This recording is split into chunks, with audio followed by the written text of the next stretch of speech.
दोस्तों, नरेंद्र मोदी के प्रधानमंत्री के बनने के बाद अब देश के कानून बदलने जा रहे हैं।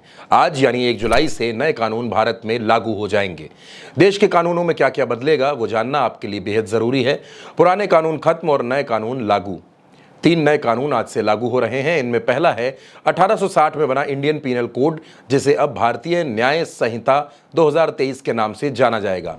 दूसरा है 1898 में बना सीआरपीसी, जो अब भारतीय नागरिक सुरक्षा संहिता 2023 के तहत लागू किया जाएगा। और तीसरा है 1872 का इंडियन एविडेंस कोड, जिसे अब भारतीय साक्ष्य संहिता 2023 के नाम से जाना जाएगा। नए कानून लागू होने के बाद जो धाराएं जो अपराध की पहचान थी वो भी बदल जाएंगी। हत्या के लिए लगाई जाने वाली धारा आईपीसी की धारा 302 अब धारा 101 कहलाएगी। ठगी के लिए लगाई जाने वाली धारा 420 अब धारा 316 होगी। हत्या के प्रयास के लिए लगाई जाने वाली धारा 307 अब धारा 109 कहलाएगी। इसी तरह दुष्कर्म के लिए लगाई जाने वाली 376 अब धारा 63 होगी। हिट एंड रन से संबंधित प्रावधान तुरंत लागू नहीं होंगे। भारतीय दंड संहिता यानी आईपीसी में 511 धाराएं थी, लेकिन भारतीय न्याय संहिता में धाराएं 356 बची हैं। 175 धाराएं बदल दी गई हैं, जबकि 8 नई जोड़ी गई हैं और 22 धाराएं खत्म हो गई हैं। सीआरपीसी में 533 धाराएं बची हैं, 160 धाराएं बदली गई हैं, 9 धाराएं नई जुड़ी हैं, जबकि 9 धाराएं खत्म हो गई हैं। पूछताछ से लेकर ट्रायल तक सुनवाई वीडियो कॉन्फ्रेंसिंग से करने का प्रावधान हो गया है, जो पहले नहीं था। सबसे बड़ा बदलाव यह भी है कि अब ट्रायल कोर्ट को हर फैसला अधिकतम 3 साल में देना होगा।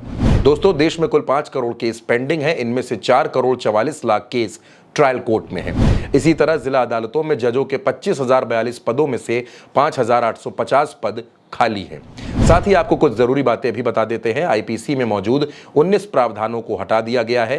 33 अपराधों में कारावास की सजा बढ़ा दी गई है। 83 अपराधों में जुर्माने की सजा बढ़ा दी गई है।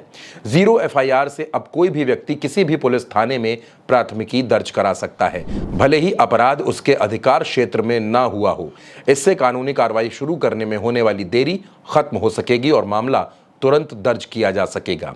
नए कानूनों के तहत आपराधिक मामलों में फैसला मुकदमा पूरा होने के 45 दिन के भीतर आएगा और पहली सुनवाई के 60 दिन के भीतर आरोप तय किए जाएंगे।